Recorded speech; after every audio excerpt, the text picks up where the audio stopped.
নমস্কাৰ সকলোকে পুনৰবাৰ স্বাগতম জনাইছোঁ মোৰ চেনেলৰ অন্য এটি নতুন ভিডিঅ'লৈ। আশা কৰোঁ সকলোৱে ভালে আছে।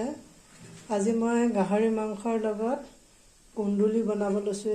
এইখিনি কুন্দুলি বহুতে হয়তো গাহৰি মাংসৰ লগত কুন্দুলি খোৱা নাই। যিসকলে খাইছে বাৰু গম পাব, যিসকলে খোৱা নাই এবাৰ বনাই খাব, খাবলৈ ভাল লাগে বহুত।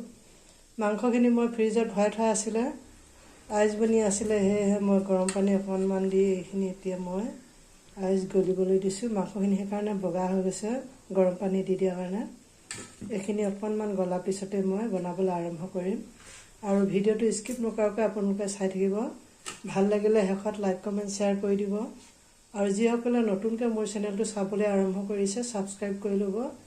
কাষত থকা বেল আইকনটো প্ৰেছ কৰি অল কৰি থ'ব, তেতিয়া মোৰ আহিবলগীয়া ভিডিঅ'সমূহৰ নটিফিকেশ্যন আপুনি আপোনাৰ ওচৰত পাই থাকিব।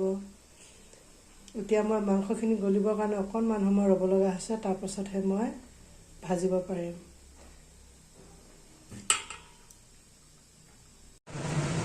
এতিয়া মই কেৰাহীখনৰ তেলখিনি গৰম হ'ল, তেলখিনি প্ৰথমে দি লৈছোঁ।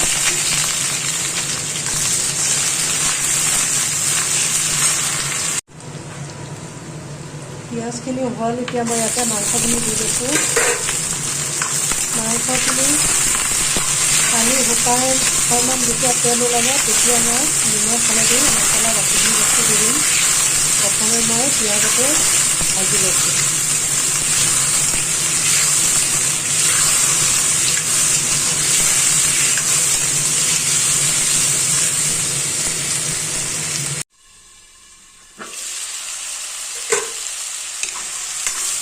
মাংসৰ পৰা তেল ওলালে এতিয়া ইয়াতে মই নিমখ হালধি মছলা গোটেইখিনি দি দিম।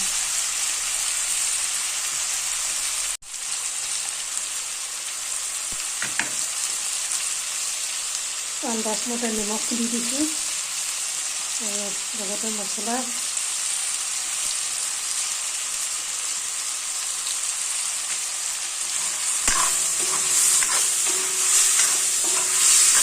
মাংসটো কমকৈ বনাইছোঁ, মানুহ 3জন আছোঁ, তাৰে এজনে 2 টুকুৰামান খাই, বেছি নাখায়, 2জনে খোৱা হ'ব, সেইকাৰণে মাংস গোটেইখিনি বনাই নিদিলোঁ, মই কমকৈ বনাইছোঁ।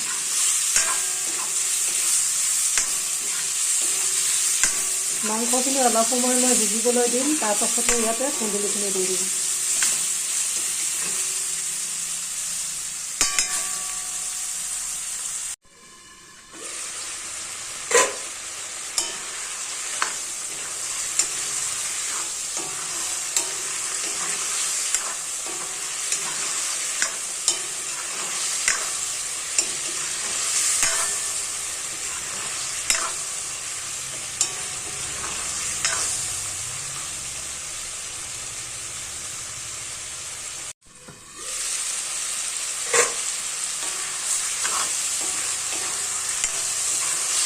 মোৰ মাংস তৰকাৰীখন খাব পৰা হৈ গ'ল, ধুনীয়াকৈ সিজিলে, কালাৰ ধুনীয়া হৈছে। দুপৰীয়া ভাত খাব সময় হৈ গ'ল, ভাত বাঢ়ি মেলি খাওঁ।